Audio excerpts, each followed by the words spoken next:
Life was never the same. Yeah. That show was never the same when that happened. It changed everything. Lisa Rinna, welcome to One Nightstand. Thank you. We're so thrilled to have you here. Thanks, I'm happy to be here. We're going to talk about some of your favourite books as well as your incredible new memoir. You better believe I'm going to talk about it. Have you always been a big reader? You know, I'm not a huge reader. Interesting. I wish I was a better reader. My husband is a voracious reader. Yeah. And I just think you're either born with it or you're not. Yeah, I agree. And I liked to read more in my teens and 20s.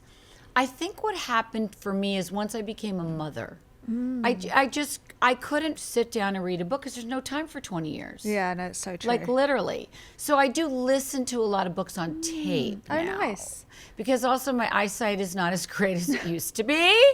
And so I find listening to books is more enjoyable. Yeah, I get that. What was teenage Lisa reading? What was teenage Lisa reading? Oh, you know what I loved? First of all, Nancy Drew books were that changed my life. Those books literally, because I grew up in Medford, Oregon, that was like going on a journey, and I love those books. Those were my favorite books of all time. Yeah, that's major.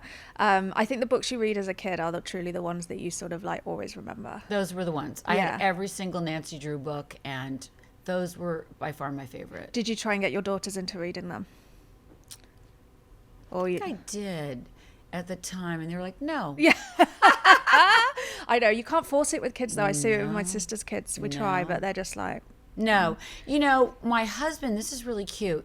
You know, when the kids are little, you read to them. He started to tell them stories. And he made up these Sam stories. So he created a whole world for them.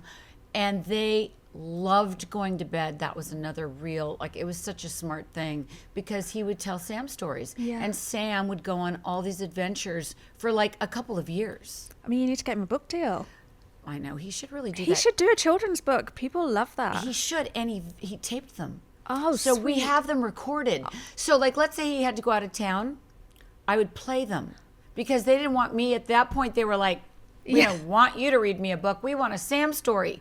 So for a while there, I would come up with a Sam story, and then he started to tape them. And I would just play them. Oh my God, I love that. Is that cute? Yeah, I love that. Also, just like delegating it. I love it. Get the. We gotta find those. I want to find them and listen to them. Yeah, you really do. Yeah. Get them. I mean, people will play them. Yeah. All right. That's a good idea. It is a good idea, Yeah. and excited for that. Okay, well, let's get into some of your favorite books. Okay. So we can start with The Road Less Traveled by Scott Peck. Tell me about your love of that book. Well, that was probably, I read that maybe when I was early 20s. And that was the first kind of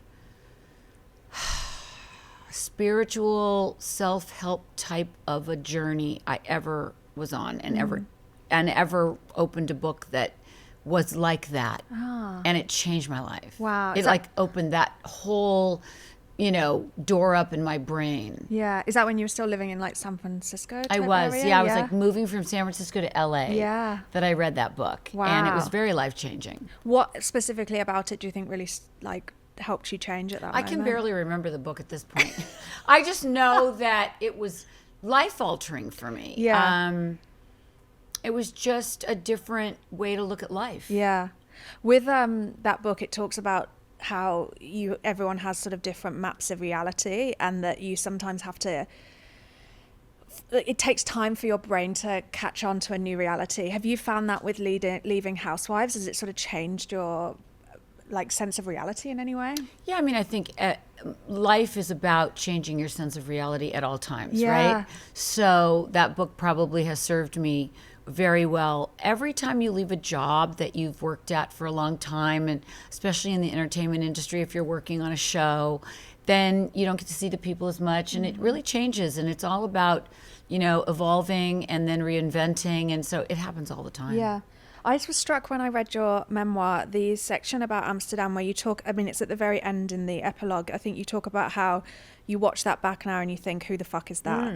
And is it Is it sort of weird that one of your like most sort of, I think, widely known sort of like iconic moments is a version of yourself that you don't really identify with anymore? Yeah, I never identified with that person. I don't know that person. I've never done anything like that in my life. I'm not somebody who likes conflict, is ever in conflict. Like, that was one of those explosions of a moment that I could never have imagined. So I have no idea who that person is.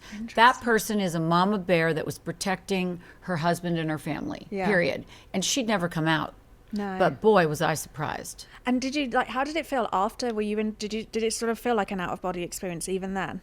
It was really upsetting. Yeah. Like, we were really, the whole group of us was really devastated. It was like, you know, it was like a car accident had happened or something really, really major. And we were all in shock from it. Did you sort of have that experience of like a line having been crossed, or did it just feel sort of, Big line being crossed. Like, life was never the same. That show was never the same when that happened. It changed everything. What specifically do you think did it change the dynamic between you all, or just the sort of how it felt working with the producers, or just, you know? I think everything. It just changed everything. Because first of all, I never knew I had that in me. Second of all, it affected all the women because they were there. It was a life-altering, life-changing moment for me, for the show, for everybody. Like, it changed everything. Have you been back to Amsterdam since? I haven't, but I'd like to go back. Yeah. I loved it there. It's beautiful. I'd like to change it because the narrative of it obviously is not super positive for me. So I do have it on my bucket list to go back and like have an enjoyable time in Amsterdam. Yeah, totally. I mean, it's such a fun city to be out and about. Oh, I love just, it. like, It's partying, beautiful. and it's so beautiful. There's great shopping. Yes. Really good like designers there. Such good fashion. Yeah. I was also struck in your book, you talk about how when you first started on Housewives, it almost requires a type of like therapized external processing IRL. Was that like a weird thing to have to try and turn on? You know, I didn't ever think of it in those terms, literally. It was about, you know, we had a producer that came over to my house right before I did the show. And he said, the key to doing this show in reality television is you need to think out loud. That's the only direction I ever had. Yeah. And I'm good at taking direction as an actor. So I did it. Yeah. I just did that. And that can get you in a lot of trouble because imagine if you said everything you thought. Oh, I know. Well, that's one of the things my therapist always says to me. She's like, not all thoughts need to be thought about. Of that idea of like, they're not all like little crumbs of gold at the end of the rainbow. You can kind of say, go away, I don't want that one, I don't like that one. Exactly. Yeah. Well, that's actually a kind of theme in one of the other books you've chosen today, which is The Secret by Rhonda Byrne, and this idea of like, you attract what you think about. Tell me about your love of that book. Well, that book, again, really changed my life because I think growing up, you know, I was not taught about feelings and expressing them. You know, I grew up in a time where you did not talk about your feelings. You just swept them under the carpet and you just made the best of it. That's you know? the British way as well. That's how I was raised. Right? Yeah. So what I love about that book is it taught me how to manifest in a positive way. It taught me how to change my negative feelings, my negative thought pattern. It taught me how to get what I needed out of life and create the right energy. Yeah, that's interesting. One of the themes in the book that the writer talks about is that all of the experts she speaks to meditate. Are you a meditation person? I try. Oh, you try. It's very difficult. It's hard, isn't it? It is so hard. I always feel better when I meditate. Yeah. But it is just so challenging to take that time. But I do feel better when I do. I know. Like, I do other kinds of meditation too. When I work out, it's a very meditative state for me. So let's say if I need to like really sit with something, I'll go to yoga. Yeah. I'll go horseback riding or hiking or something where you have to focus for that amount of time for say an hour. Yeah. And that helps me not go all over the place with my thinking. And that can be a meditation too, I think. And a bath can do the same. I love a bath for that. I also loved in your book where you talk about all the people that you've worked out next to in LA. I'd be struggling to meditate next to, is it Woody Harrelson who you did yoga next to? I did. Yeah. I did. I was like, dang, I'd be like, the whole Oh my God. time. I started working out in LA when I first moved there, and that was kind of my way of meeting people too. Yeah. And I've done every single workout, like known to man, like all of them. And yeah, Woody Harrelson was in yoga. Beyonce and Jay-Z were in Soul Cycle. That must have been incredible. I mean, what kind of music, what kind of class did they go to? What sort of music was it? it was this great teacher, Angela, who Okay. they followed. And what would happen is, it's dark in there. Yeah. So they would bring them in at the last minute, and they would kind of usher them into the back. And it's set up to where there's some bikes on the side. They were always in the back, but if I was on the side, I would have to just force myself not to stare at them. I know, I'd be staring at them too. Because you like keep your head down, but come on, all you wanted to do was I know. watch them. I'd also just be fascinated, like, which songs they bopped to and like got into it. Were they like shouty Soul The Cycle songs were people? all great, and they were into it. Like they Yeah. were into it, like we all were. So it was fun. Yeah, that is fun. Soul Cycle is such a vibe. I love it. Yeah, me too. I miss it. I haven't done it in a while. I went recently and had such a, don't know, it's just like it can be such a euphoric vibe. And I And used a to just, release. and I like how private it is. It's a release because you're in the dark. Yes. So you can kind of, I cry a lot when I do Soul Cycle. Yeah. It somehow releases whatever song, whatever it is, it releases something in me. And I found myself crying a lot on my bike. Yeah, totally. There were some bits in The Secret that I was a bit like, about, where the writer talks about, positive thinking for like health and stuff like that. Do you just sort of like read around parts like that, or No. you believe it? I think what you believe is what happens to you. Interesting. I really do. Yeah. I think that we create absolutely everything that happens to us.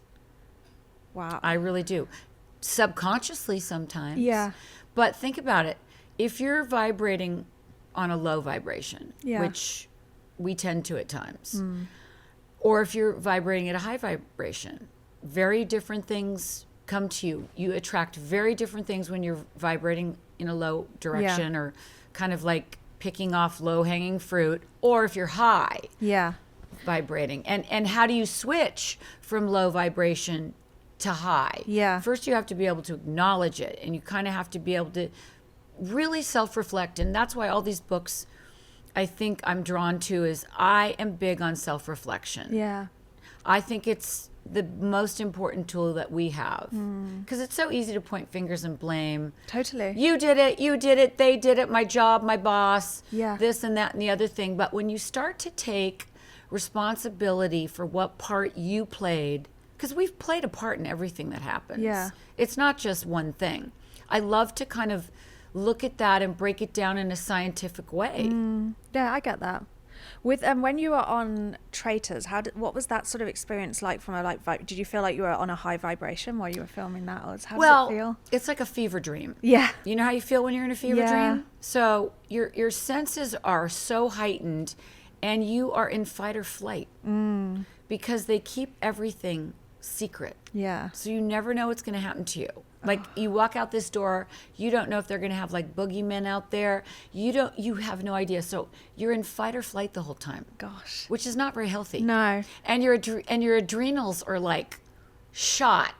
So, I mean, I literally went to bed for 3 weeks after to Really? recover. Oh yeah. I know that like some of the other castmates, they were like, she's too quiet. She's too quiet. Does that annoy you when people sort of react that way? Well, it annoyed me in the sense that it was connected to, I expected you to be a housewife. Yeah. Quiet is one thing. Yes, I'm dramatic. Yes, I can be loud. Yes, this and that. But when you're a traitor, if you are, or a faithful, if you're too loud in that game, you go. Yeah. The quiet ones are the ones that go till the end. So I knew there was a very fine line. I couldn't be too loud. I certainly couldn't give, and I wasn't going to, I hadn't been a housewife in 3 years. Yeah. And that isn't my persona. No. I mean, what you saw on the Traitors is really who I am. Yeah. And so going into it, I was like, I'm going to be my authentic self. And I know they're going to be like, where's your housewife? Yeah. And I'm going to be like, that's not who I am. Yeah. And so it's always a bummer when they clock something that really isn't pertinent to what is going on. But it's funny because they didn't show this part. Another thing they clocked about me. We have a lot of downtime when you're sitting waiting for things and everyone's together and you can talk about things, but you can't talk about the game. So for how many hours can you sit and like chit chat with people? Yeah. And not try to save your energy. So I would go in the corner and do yoga and like stretch and after a while, people started to get onto that and be like, why is she so comfortable? Why is she over there doing yoga? Which had nothing to do with me being a traitor. No. It had, for me, it was like, how do I keep myself awake? Yeah. How do I keep going? But they started to clock it. Like I was Interesting. being weird. Yeah. That's interesting. And then that's kind of like you just existing in your own space. But I suppose everyone's looking for anything to pick Anything. up You on. could blink wrong and they would be Yeah. like, she's a traitor. Fascinating. Yeah. Did your daughters and your husband feel like watching you on Traitors, they were like, oh, that's her, the true her, do you think? Well, I haven't asked them that question, interestingly enough. I mean, they see the true me. Yeah, of they course. they all know that the housewife Rinna is not the Rinna that they live with. I mean, No. the housewife Rinna is someone reacting to what she's getting. Yes. Yeah. And I don't have to do that much in life. No. But on Housewives, you do. Yeah. And I did that. And so they don't know that person either, really. No. You No. know, they know me as mom and, Yeah. and the one that is on Traitors, yes. Yeah, interesting. In terms of like staying on a high vibration, when I read your book, I actually cackled out loud at several points for some of Good. your, like, my favorite was your description of Sutton where it said, she's frumpy, there's no sex appeal about her whatsoever, and she's got a weird body. You're the first one to mention that, Really? Yeah. Oh, I thought it was such a line. Tell me about like when obviously if we're trying to think positive thoughts, but sometimes those ones just get out. Sometimes they just get out. It really just made me laugh because I was like, in everything else, you're being so sort of like, you're very magnanimous about a lot of stuff, really. But then there was just that flash, and it really made me chuckle. Good. I'm glad it made you laugh. Were there any like lines like that you took out during the editing process? You'd be surprised. I really didn't take much out. Oh, really? No, I really didn't. I felt that I did take a couple things out.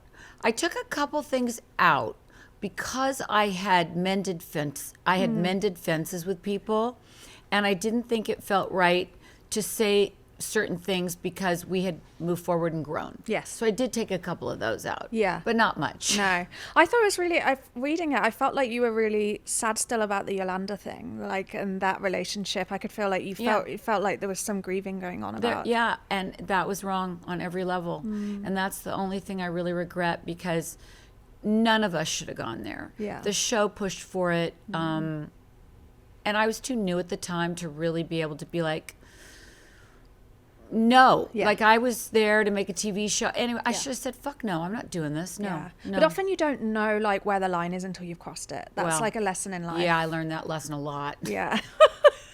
I'd like to stop learning it that way. I'm trying to learn it without crossing the line. I know. I love that when people are like, it's character building. I'm like, I think my character's built enough. Me too. I don't need to cross the lines anymore. Exactly. Try not to. Well, given that book is also about the laws of attraction, and I loved your line about when how your style has evolved and how when it's all about body, that's the way to get a man and procreate, which is the line you like love that. What advice would you have for those of our readers who are single? Because the dating market, I don't know if you like, is awful. I'm single. I can't imagine. It's awful. I feel sorry for you guys. Yeah. I do. Because how do you meet people? It sucks. Other than DMing Yeah. or like TikTok meeting, that's a no-no, I Right. think. But I know my girls do that. And I'm like, wait, you met him on TikTok? Yeah. I have one daughter in particular who meets him on TikTok. And I'm like, girl. What would you do if you were like a 30-something like me who's single in the city? Here? Yeah. What would you do? Can you go on Hinge or is that like a gay thing? I'm not sure. No, Hinge Is is- Hinge for everybody? Yeah. I'm on Hinge. I would be scared though to meet people that way. What if they're like serial killers? Well, totally. That is always a risk. So bars, going Bars, to yeah. bars, Yeah. like, but You can't, friends of friends is a good way. So that's a lot of it is through Instagram now and DMing and stuff. see, in acting class, we used to be able to meet people. Oh, yeah. Or like workout classes Yeah. are good because you see them on, like, if, let's say you go to a spin class 3 times a week, then you start to see the same people. So I think kind of like that, maybe that would be good. Yeah. Start trying different exercise classes. Yeah. Yoga's good because everyone's got a great body in yoga. So true. They do. Those are Yeah. the best bodies, by the way. And the men are kind of cool in yoga, I think. They are. They're a little bit more like Yeah. self-aware, maybe. I don't know. Try some exercise classes. Okay, good advice. Yeah, good mix advice. it up. I love There's that. a lot of different ones here. There's so many, and there's always a new one. So try that. There's always a new one. Okay, this is Look good at advice. me matchmaking over here. That's what we need. I wanted your advice on that because I was like, I feel like you do just sort of have to put yourself out there as well. Did you ever do like? I feel like a lot of women who are dating have like the fear of rejection. Is fear of rejection something you've ever wrestled with? Well, I mean, I have it in my career all the time. Yeah. Like the career is rejection. Well, that is acting, isn't it? I mean, it's sort of relentless. So I never really had fear of rejection from people. It's just my acting. Yeah. Because there was so much of it that you get used to it, sadly. Yeah. But if you want to be in this business, you just have to get used to it. So that's not really a fear of mine because I live it. Yeah. But I think that you do have to walk to the other side of that and be like, I don't care about being rejected. It's the only way. You have to. Yeah, totally. Yeah. All right, well, let's talk about the power of positive thinking. My favorite of all time. Yeah, tell me about your love of this book. You know, I feel like books find us when we need to read them. Yeah. Like there's sometimes I read books, I'm like, I'm not ready for this. And then 10 years later, I'm like, oh my God, I'm ready for this. Yeah. Power of positive thinking, I don't even know when it came into my life, but I have the same copy that I've always had. And you know, it's quite religious. It is. It's very religious. It's very religious. And I was religious growing up. I loved to go to church. Yeah. Church for me, and my parents didn't go to church. So I went with like the other families in the neighborhood. Wow. So how did you first end up going? Just you decided you wanted to? I would, let's say I would sleep over. Yeah. And I would go with them to the Catholic Church because I grew up an only child. So I loved this family, the Boilers, who had 6 kids. And my mom used to live with Patty in San Francisco, the mom. So they've been friends since they were in college. So I would go to their house, and they were very Catholic and very religious. And on Sunday, we would go to church. And I loved the feeling of community. I loved the message. Even Catholic church, which is hard to understand, and it's long. I just loved it. I felt positive. I loved it. And so when my parents, like they went to Presbyterian church or Episcopalian, I think a couple of times. And then I met the Joneses, and the Joneses went to the Presbyterian church. And they had 4 kids, and I would like to go with them because afterwards we would go get chocolate eclairs. Oh, fun. So I just loved the life of it, and I felt like I belonged to something. And so the Power of Positive Thinking, when I started to read it, the religious part did not bother me. I thought it was great. Yeah, no, I think it is. It's my parents met at church, so I also went a lot when I was younger, and the community part is really nice. I love church. Yeah. Do you ever go as an adult now? No, but I'd like to. Well, you also mentioned in the book that you studied, I don't know how to pronounce it. Kabbalah. Kabbalah, yeah. yeah. What was that? When did you do that? I studied Kabbalah. I still study Kabbalah, but probably in my early 30s. Okay. And I went to the Kabbalah Center. It was when Madonna was studying Kabbalah. With the like little red. I still wear it. Got it. I still wear it to this day when it falls off. There's 3 of us. So 2 of my other girlfriends and I, we went to the Kabbalah classes. We started in Kabbalah 1, 2, 3, and we studied for a long time. We'd go to the center. It's just a beautiful message of positivity. Again, it's about how to be better, how to use things that are happening to you and transform them into something better. And it's about protection, and it's just about giving back and being a better human. Yeah, I love that. How can you not love that? Yeah, totally. Obviously that book's very much about visualizing the things that you want. What are you visualizing for your next sort of era? Well, I want my children to be healthy and happy, and my husband to be healthy and happy and safe. And what am I just have, there's so much I want to do. Yeah. More acting? Oh, yeah. Yeah. I have another good role in me, I feel. I think so too. A real good, juicy one. Yeah. Oh, yeah. There's going to be acting. I love to do so many things. I want to travel the world more. I want to go to Egypt. Ooh. I want to go down the Nile. I want to scuba dive in the Red Sea. Oh. Like, there's so much I want to do over and over and on and on and on. And so I think you have to manifest that. Yeah. You have to continue to think about it and be very specific in your manifestation. That's the key. Yeah. My daughter, Amelia, is one of the best manifestors I've ever seen in my life. Really interesting. Well, look, she became a supermodel and she just made that happen. Yeah. She was like, that's what I'm going to do. I'm going to do it. She's so specific. She writes down exactly what she wants, and then she'll go back after she gets it and see it in her journal. Ah, I love That's that. happened over and over and over again. It's mind-blowing. I saw her at the Tory Burch show at Fashion Week. She was amazing. Amazing. Go online today and watch her. She just walked Demna's first Gucci show. Oh, that's sad you couldn't be there. Oh, I know. I was going to be, but here I am. Yeah. No, no, it's brilliant. And sometimes it's better for me not to be there because then she can do her thing. But Delilah, our oldest daughter, was there. Oh, so that's Sissy got to see Sissy. It was so cool. That's so fun. Yeah. I hope they can go out and have a big bowl of pasta after together. They're That'd going be to the so Gucci nice. party, I'm sure. Oh, they'll have a yeah. real good time. Talking of the acting, I recently did an Entourage complete rewatch, and I loved that episode. I think you're so How great fun. was that episode? It's so good. And I love that it's called Malibu Tea, that episode. It's so fun. Tell me about that. Okay, I'm going to tell you the story. So I think Amelia, do we know what year that was? It was like the early 2000s. Okay, so I just had Amelia. Yeah. So I had 2 young children. My agent calls. I read the script. I go, I can absolutely not do this. It's too raunchy. I can't be saying these words. I can't do it. I'm a new mother. He goes, you're doing it. I go, I can't do it. You're doing it. Trust me, you'll never regret it. You're doing it. So I was like, all right. And I did it. It was a time of my life. It was one of the greatest things. It was so funny. Those guys are so funny.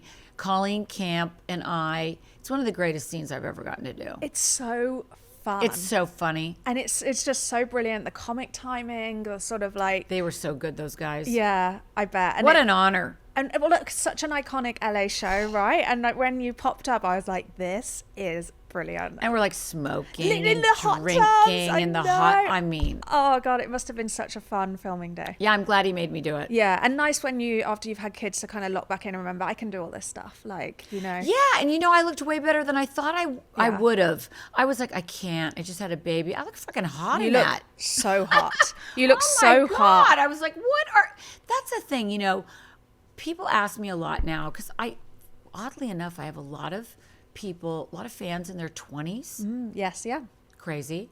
And they say like, what would you tell your younger self, or what would you tell me, in my 20s? And I would say, don't worry so much and everything is going to be okay.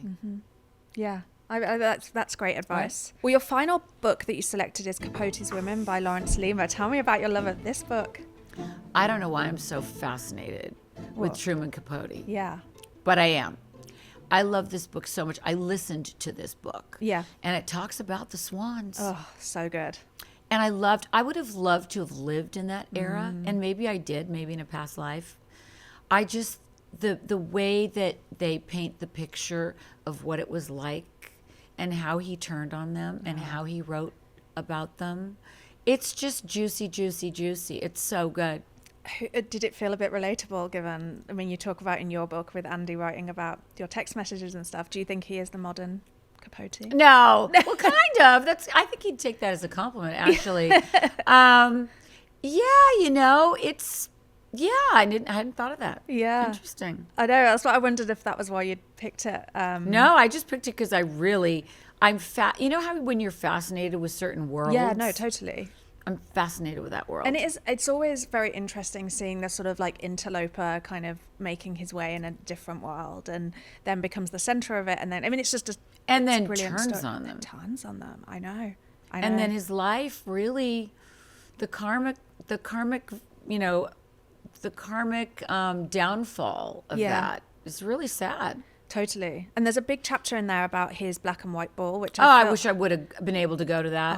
Come on. That would have been incredible. It's just iconic. Yeah. And the way they describe it. I know. Oh, It's exquisite. magical. Have you been to the Met Gala? Would you like to go? No, but I would like to go to the Met Gala. It's the second time I've said it on camera now. We're manifesting it for you. We're trying. Yeah. Oh, we're trying. Luckily, my youngest daughter has now gone twice. Oh, fabulous. Yeah. So I get to live vicariously, but by God, I want to go. Yeah. Well, that is the modern black and white ball, really. It really is. Yeah, truly. I'm going to try to manifest it. Yeah, It's totally. really up to Anna, though. Yeah. That's true. In the book, they talk about how Babe Peale like refused to take any of Capote's calls when she was like dying from cancer. Are you that type of person, or do you think like if something like that was happening, you kind of just forgive and forget? I'm a big forgiver. Yeah, same. I really am. I don't necessarily forget. Yeah, no. Well, I mean that's sensible. But I forgive and move on very easily. Yeah. I do. And I try to clean up my side of the street with all the housewives that we had issues with. I do. I try that. I try to do that because life's too short to carry that baggage. How was it going on Watch What Happens Live? Seeing Andy, how was that? It's brilliant. Was it good? Yeah. So full circle. Yeah. Because, I hadn't done it for 4 years. Yeah. I really, when I was in that world, once I got out of it, I really had to mute it. Yeah. You have to really turn it off everywhere or you can't get out of it. Like it's so in your body. It's like in your bloodstream. It's like in your DNA. So it takes a while to get it out of your system. What I can say about going back and doing Watch What Happens Live is I could not have hoped for a better outcome. Yeah. It was so great. Andy was amazing. Andy gave me some flowers that I didn't think he ever would. And it was just so fun. I had a great time. I was scared to do it. Yeah, I'm sure. I was nervous and I didn't want to do it. And I'd said no 4 times. Yeah. Oh, interesting. Yeah, I was going to do it. For this book specifically, or over the years, or they asked this. They wanted me to do it for this and the Traitors. Yeah. And I was just like, no, I just can't. I just don't want to go back there. I just don't want to do it. And then I thought, Rinna, you got to do it. You're scared of it. You got to face it, go there and face it. And I did. And it was brilliant. I'm so happy I did it. In your book, you talk about how one of the big things you learn as a child is that the fish rots from the head.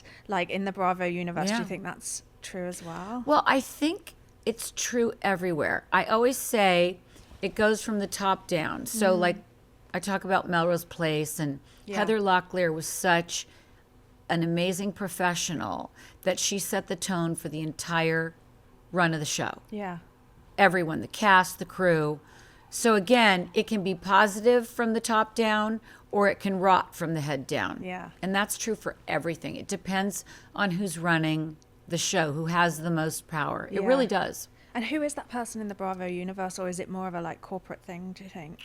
It really is a corporate thing. I mean, Andy's sort of the face of it, but it's a corporate, you know, and again, it's a big business. It's a machine. It's a machine, and they're making hundreds and hundreds of millions of dollars. So, but again, every network has a different vibe, and it depends on who's at the top running it. I couldn't get over the details in your book about how you had to pay for all your own clothes, and at the reunions you're not allowed to take publicists or managers or anyone in. Where do you stand on Bethany Frankel's idea about organizing reality TV show employees, and is that something you'd be into? Well, listen, I understand it. Yeah. I do. I think that in that timing and in that realm, it didn't work. Yeah. I think at some point it will evolve and come around. I mean, I think with Tyra coming out with the America's Next Top Model documentary, I think in a certain amount of time, something like that will come out around the Housewives. Yeah, interesting. You know, and take the curtain back and sort of, you know, everything always, my husband always says this, the postman always rings twice. What does he mean by that? Well, you can't ever get away with anything, in other words. So if something happens where you know it's not the right thing or it's criminal or you're doing something wrong, like the postman always rings twice. Yeah, I love that. It's good. So you would sit down for like a big documentary kind of tell all about Bravo? I don't know about that. I don't know if I would do that, but I think it'll happen down the line. I think, I could see it happening. I think it'll happen with everything, especially in reality television. Mm-hmm. Definitely. I loved your section about when you talk about Kris Jenner and that family. Does it ever feel like there is, I mean, I know there's competitiveness amongst the housewives, but amongst more generally, no? No, you know, I love to celebrate and cheerlead all women and everyone. Yeah. And I think the Kardashians have been a brilliant example of business and how to do business. Yeah. And, you know, I truly believe that there's enough to go around for everyone. I agree. And they are examples of what you can do. Yeah. and there's no glass ceiling. It's broken. Yeah. And so I've learned a lot from just watching them. I think we all have. Yeah, for sure. Well, I loved reading your book. There were so many anecdotes that I loved. I mean, I was dying to know more about you having lunch or dinner with Chris Byrne in Paris at the Four Seasons. Wasn't that a great moment? Wasn't that fun? Yeah. I know. Was that fun? Yeah, tell me about it. I mean, Chris Byrne is just a hot, cute boy, Yeah. right? And so talented. Again, that was an experience. I was flown to Paris, stayed at the George Cinq, got to go to the fashion show. That was my first foray into the world of fashion. And it was just you're sitting in the bar section at the Four Seasons and everyone walks through. I mean, it is magical. Oh, I love that. Magical. So next season, Paris Fashion Week again, hopefully. I go all the time. Oh, yeah. Love that. Oh, I go all the time now. I love it. They're my people now. I know everybody there in the fashion world, and it's become part of my fabric, so to speak. Yeah, I love that. So fun. Well, thank you so much for coming on. I loved reading your books, and everyone should check out your memoir. It really did make me laugh. Did it? Yeah, because it's just so funny. Because you're so honest, and it really captures your tone of voice as well. Yay. Good. I'm glad to hear that because, I didn't write it. I wrote it with a ghostwriter, Dibs Bear, who is amazing. And I chose her because I felt like she got my voice. What does the ghost process look like? Just lots of interviews? Yeah, constant on the phone. And, I never met her in person. Oh, really? We did the whole thing on Zoom. Wow. But it took 2 years. Yeah. You're talking to this person you know them, they're a family member. But I've never met her. Did you ever butt heads during the process? No. Oh, that's good. Because often you read about that happening with ghosts and writers. No. She really knew me and she knew my career. I don't know if she's a fan. I wouldn't say but she knew everything. And I think it's important that someone has followed your career, Totally. that knows the Housewives, knows acting. She had written, I think at one point she even wrote for In Touch, which was not a great thing because I was like, wait, are you a tabloid writer? Yeah. But it meant that she knew that world. Mm-hmm. And so I just thought she was the right one. And thank God she was, because my husband, Harry Hamlin, said, wow, your voice is all over this book. I heard you in this book. That's amazing. Yeah. That never happens. I think that's absolutely true. Yeah, Thank you. I loved it. Good. Congratulations. Thank you. This for was doing lovely. this. Thank you. This was so fun. Thank you.